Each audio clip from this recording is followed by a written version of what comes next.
Olá pessoal, tudo bem? Aqui é o professor Supernova. Vamos aí para mais uma videoaula, mas antes de mais nada, vai lá, se inscreve no canal, dá aquele like positivo, não custa nada, ajuda bastante o canal a crescer e desenvolver. Também nossos queridos colegas concurseiros localizarem as videoaulas com maior facilidade. Não custa nada e ajuda bastante aí. Então se inscreve no canal, dá aquele like positivo e vem contigo. Pessoal, domingo aí, são 9 horas da manhã, 9h05, já estou fazendo mais uma videoaula aqui, né? Acordei mais cedo, família dormindo, então eu isolo tudo aqui a cozinha. E, até tenho que falar um pouquinho mais baixo aí para não acordar o pessoal. Se vocês escutarem um barulhinho, é a chuva lá fora, né, batendo no telhado. Então vamos lá. A gente vai agora, pessoal, para a nossa 10ª aula aí sobre o Referencial Curricular Nacional para a Educação Infantil, que trata do conhecimento de mundo, né? O terceiro volume aí que trata do conhecimento de mundo. Gente, a gente está trabalhando uma temática bem chatinha, por sinal, né? Que é a parte da música aí, essa aulinha que já deu o que tinha que dar, já está na 4ª, 5ª aula aí sobre música. Mas tá aqui, é importante, pode cair na prova e eu não quero ser responsabilizado por uma questão que vocês não sabiam porque eu não dei a videoaula.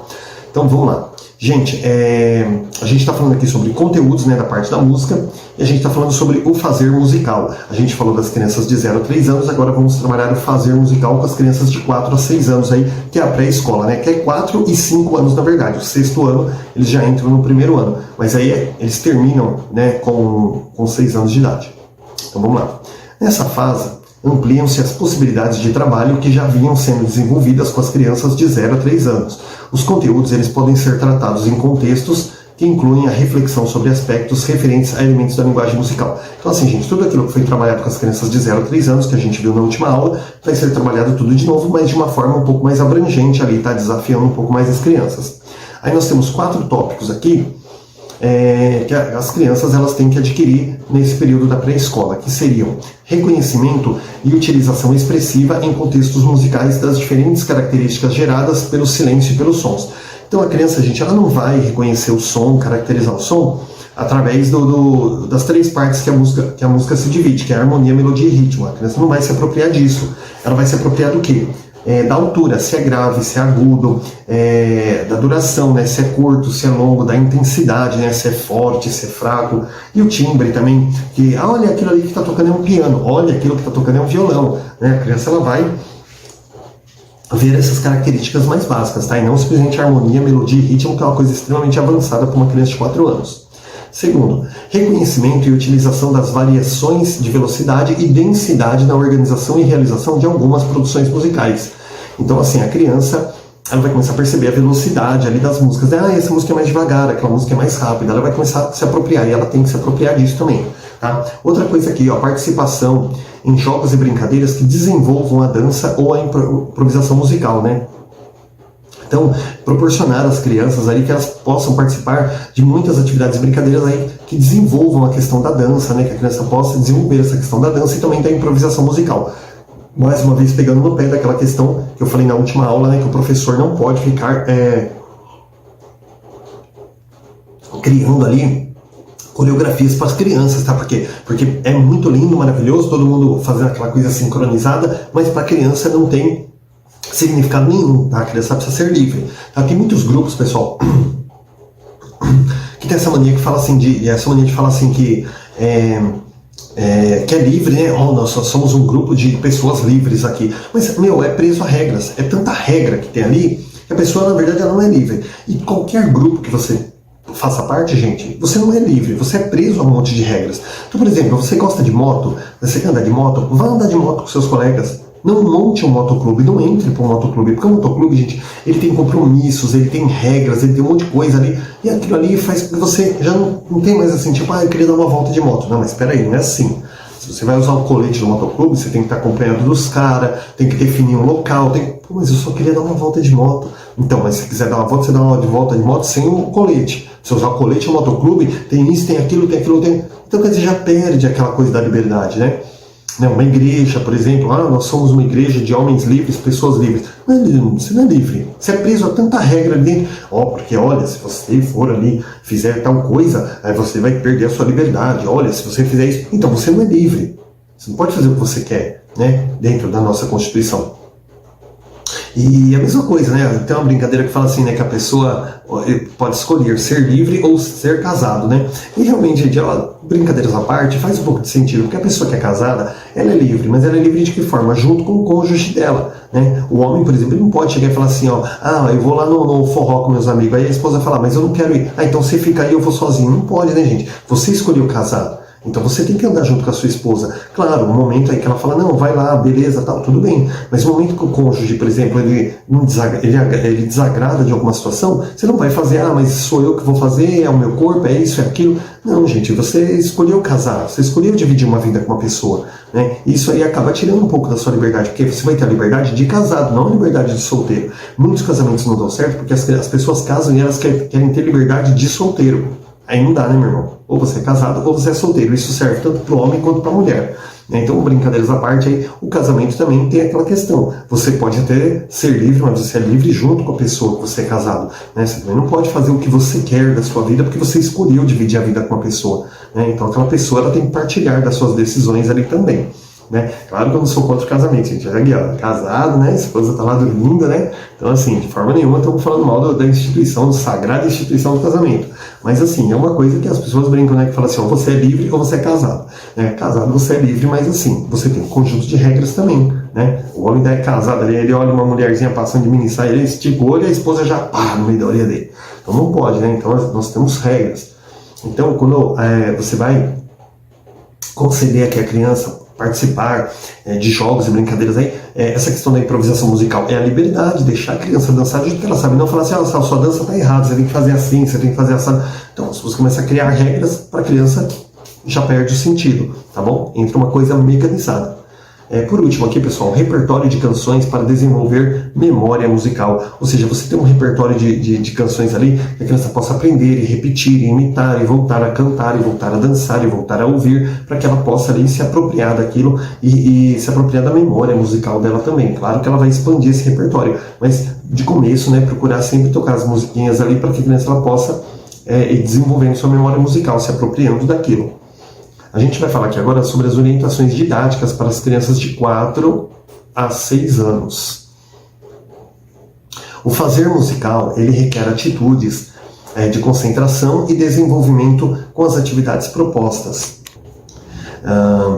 Posturas que devem estar presentes durante todo o processo educativo em suas diferentes fases. Então, o fazer musical, ele requer aí atitudes de concentração. A criança tem que estar concentrada naquilo, senão não vai sair nada, né?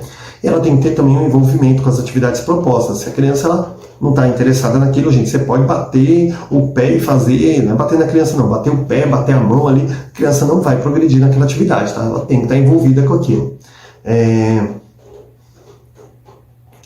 Entender que fazer música implica organizar e relacionar expressivamente sons e silêncio, de acordo com os princípios de ordem. É questão fundamental a ser trabalhada desde o início, né? Então, assim, tem a questão de sons e silêncio. Aliás, tem que ter o silêncio na parte musical para você poder apreciar o som. Imagina aquele som constante, logo a criança ela não vai estar prestando atenção em nada. Então tem que ter os momentos de pausa ali para que a criança ela possa fazer essa diferenciação também. Pessoas lindas, maravilhosas, mais uma vez aí vocês vão perceber aí que começou uma chiadeira, eu tive que ligar o ventilador, porque, gente, eu travo toda a cozinha aqui, isolo tudo, fecho tudo aqui, chega uma hora que eu não aguento de calor, e aí começa a dar aquela hiperventilação e logo eu desmaio aqui, então às vezes tem que ligar o ventilador aí para fazer um ventinho aqui, senão o professor, puma, desmaia no meio da videoaula. Tá um pouquinho chiado, mas tenho certeza que dá para vocês acompanharem a videoaula, o importante é realmente os conteúdos aí fluírem. Vamos dar sequência aqui. Nesse sentido, deve-se distinguir entre barulho, o que é uma interferência desorganizada que incomoda, né? E a música, que é uma interferência intencional, que organiza som e silêncio e que comunica. Então, logo com as crianças de 4 e 5 anos, você também vai trabalhar essa diferenciação entre som e barulho, né? Entre música e barulho. Barulho é aquela coisa batucando ali que só irrita a cabeça da gente. E a música não, é uma coisa harmoniosa, uma coisa que traz alegria, que passa comunicação, sentimento, expressão. Então, logo trabalhar com as crianças aí a diferença entre esses dois, a distinção entre barulho e som. A presença do silêncio como elemento complementar ao som, ela é essencial à organização musical. Eu já falei isso aqui agora há pouco, né? O silêncio ele valoriza o som, cria expectativa e também é também música, né? O silêncio são aquelas pausas da música lá, até mesmo uma pausa entre a música e outra, para que o negócio também não fique muito chato, cansativo ali. Deve ser experimentado em diferentes situações e contextos, tá? No caso do silêncio. Importa que todos os conteúdos sejam trabalhados em situações expressivas e significativas para as crianças, tendo-se o cuidado fundamental de não tomá-los como fins em si mesmos.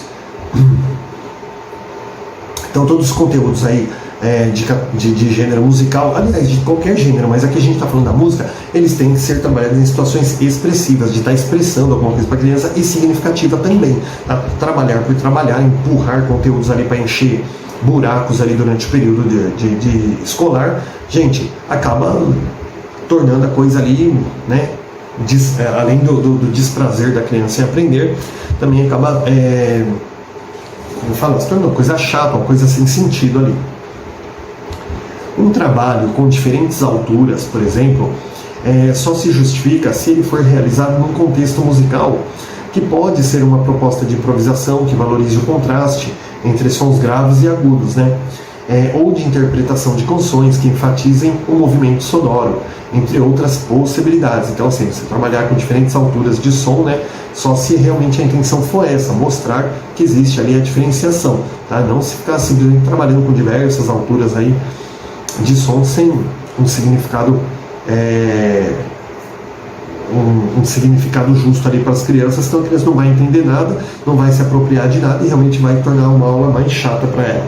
Como essa daqui, por exemplo, né, gente? Eu estou aqui umas 4 aulas falando dessa questão da música e é uma temática meio chatinha mesmo, mas a gente tem que trabalhar. Vamos ver se a gente termina ela logo. Ouvir e classificar os sons quanto à altura, valendo-se das vozes dos animais, né, dos objetos e máquinas, dos instrumentos musicais, comparando, estabelecendo relações e principalmente lidando com essas informações em contextos de realizações musicais, pode acrescentar, enriquecer e transformar a experiência musical das crianças. Então assim, gente, todo esse parágrafo gigante aqui quer dizer o quê? Trabalhar com diversos sons, né, e alturas. Por exemplo, um cachorro quando ele late é alto, né, e o gato quando mia é baixinho, né, então você vê essa diferenciação também, não só entre os sons dos animais, mas como de diversos instrumentos. Por exemplo, o violão é uma coisa suave, gostosa, tranquila, né, você vai pegar o violino, se você forçar o arco em cima da corda, gente, o som é muito estridente, né, uma tuba é algo muito forte, muito estridente, um piano já é uma coisa calma, tranquila. Então trabalhar essa diferenciação entre sons de animais, de instrumentos aí, pode acrescentar, enriquecer e também transformar a experiência musical dessas crianças. A simples discriminação auditiva de sons graves e agudos, curtos ou longos, fracos ou fortes, em situações descontextualizadas do ponto de vista musical, pouco acrescenta a experiência das crianças. Então, assim, você discriminar sons, né, como grave, agudo, tal, alto, baixo, assim, mas sem uma contextualização, sem uma intenção pedagógica, não acrescenta em nada na vida das crianças, tá? Você tem que realmente sistematizar isso daí e mostrar para as crianças a importância daquilo que está sendo trabalhado, tá? Só trabalhar por trabalhar sem um planejamento com as crianças ali não acrescenta em nada na experiência delas.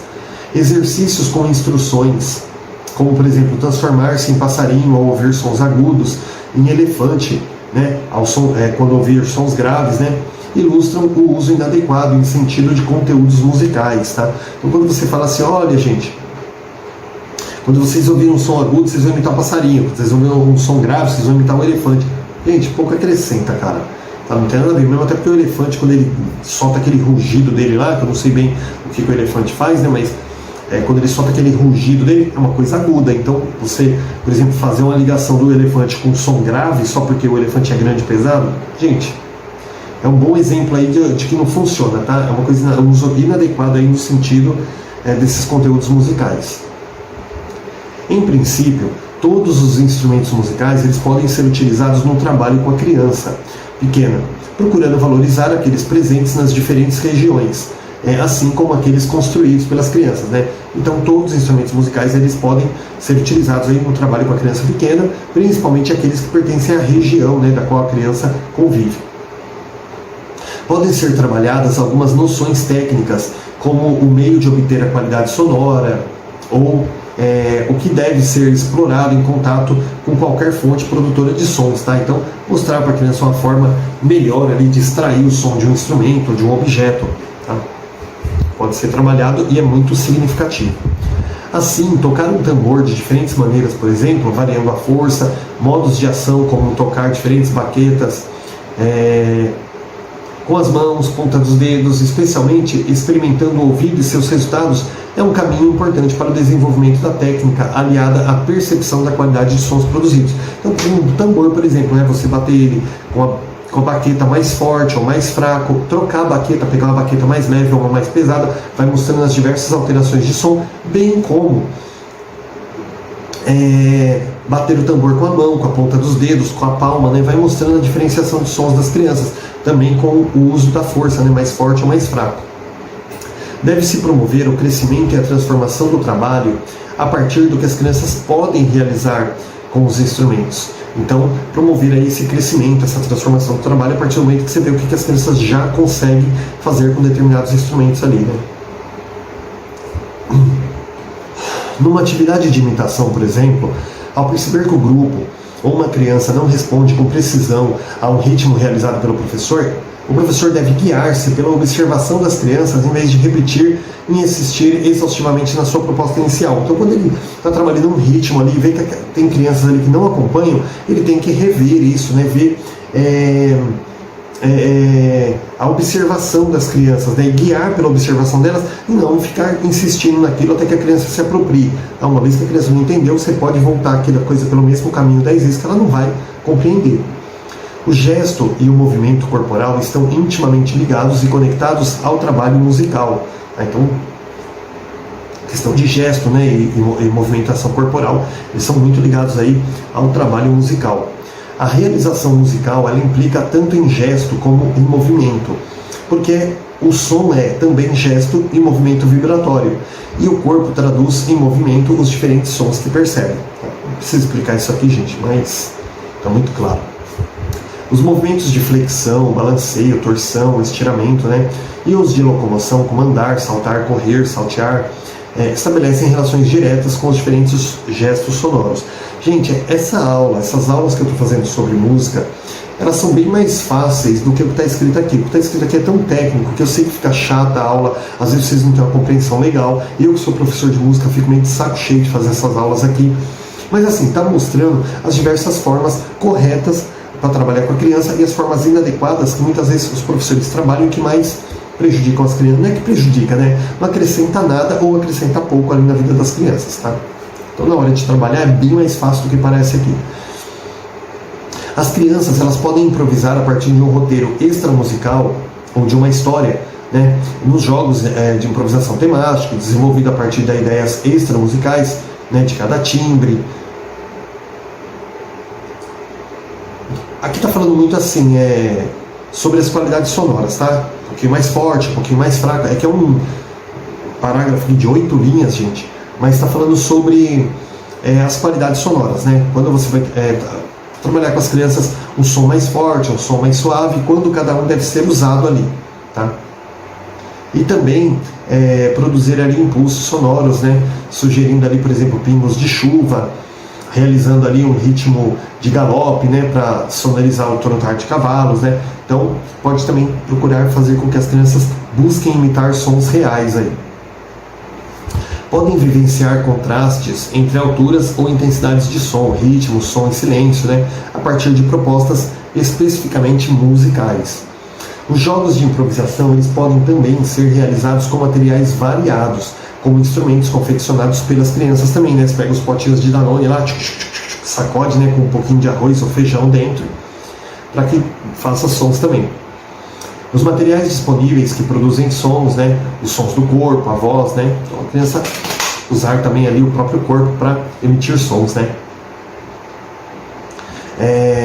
O professor poderá aproveitar situações de interesse do grupo, transformando-as em improvisações musicais, Então vê ali quando o pessoal está animado, cantando umas musiquinhas, aí o professor senta e começa a cantar com elas. O professor não vai falar, gente, vamos fazer uma aula de música? Não vai fazer isso. Eles já estão cantando, então o professor vai fazer o quê?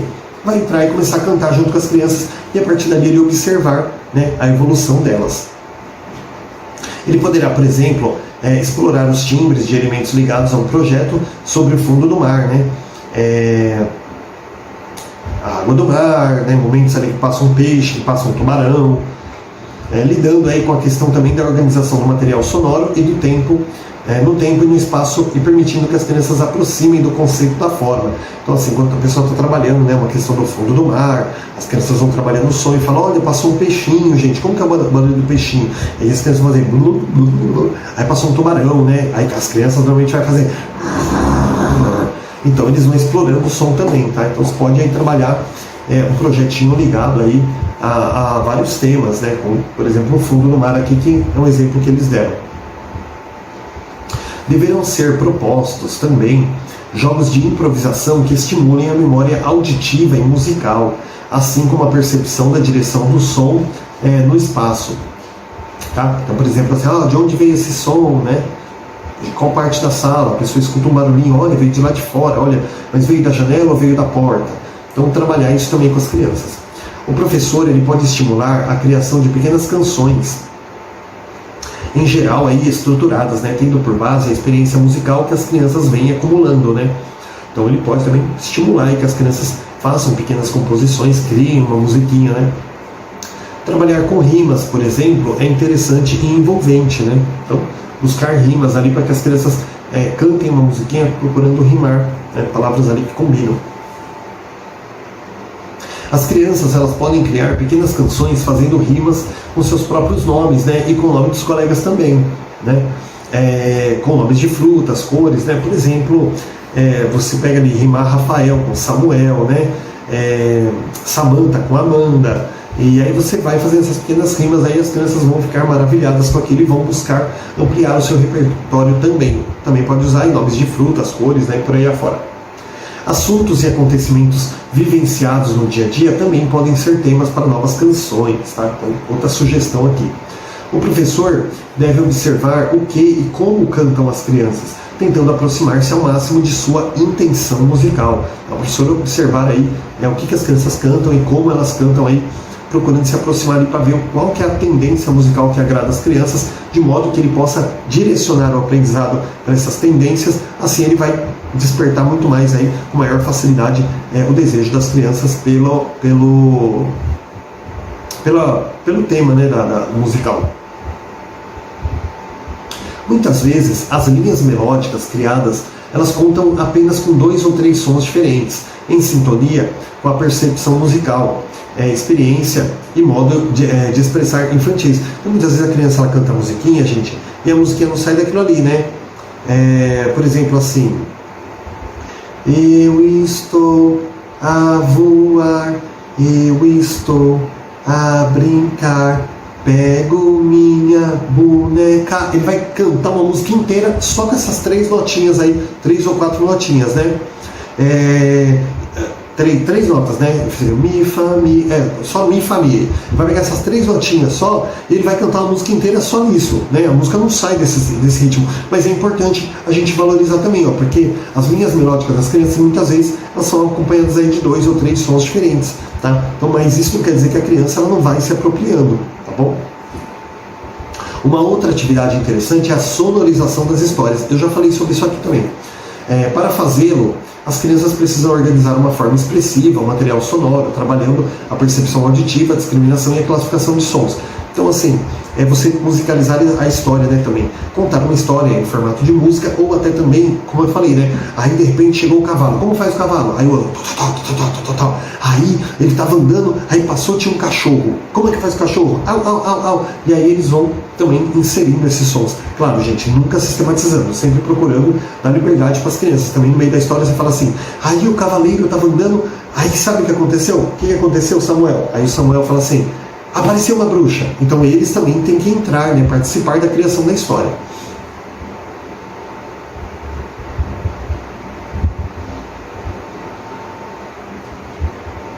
Pronto. Os livros de história, só com imagens, eles são muito interessantes e adequados para esse fim, porque você pode contar a história que você quiser, tá? Eles não tem aquela direção, assim, sabe, exata, né? É muito bom. Nesse caso, após a fase de definição dos materiais, a interpretação do trabalho poderá guiar-se pelas imagens do livro. que funcionará como uma partitura musical. Então, assim, a partir das imagens do livro, os materiais que eles têm, eles vão contar a história do jeito que eles querem, fazendo os sons ali que eles conseguem, tá? E vão ficar maravilhados com isso, gente. Eu trabalho com esse tipo de coisa e é muito bacana. Os contos de fada, a produção literária infantil, assim como as criações do grupo, são ótimos materiais para o desenvolvimento dessa atividade, né, que poderá utilizar-se de sons vocais, corporais, produzidos por objetos do ambiente, brinquedos sonoros e também instrumentos musicais. Então aqui está falando aí que os contos de fadas, né, são ótimos materiais aí porque podem permitir que sejam utilizados esses diversos objetos e instrumentos, bem como até o próprio corpo, né, para emitir os sons aí na hora de contar a história. O professor e as crianças juntos poderão definir quais personagens ou situações deverão ser sonorizados e como, né, também, realizando aí um exercício prazeroso. Então a gente pode falar assim, olha, então tem ali pessoas que não vão poder fazer som na história, né, que não vão. Então você vai definir aí algumas regras também para que a criança também tenha essa percepção de quem pode fazer som e quem não pode. Como representar sonoramente um bater de portas, né, o trotar de cavalos, a água correndo no riacho, canto de sapos, enfim.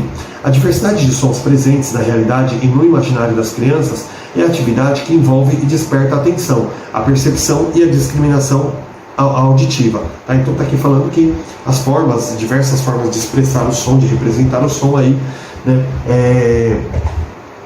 são atividades, né, que envolvem e despertam a atenção das crianças aí, a percepção e também a discriminação auditiva, tá? Pessoal, não deixa de se inscrever, de dar aquele like positivo. Eu sei que as aulinhas de música são muito cansativas, são técnicas, mas, gente, vai cair no concurso, então a gente tem que fazer, né? Nem todas as aulas dá para ser legal e vocês vão aprender isso aí quando vocês estiverem também dando aula, tá bom? Não esquece de dar aquela inscrita, aquela curtida. Bons estudos e até a próxima aula.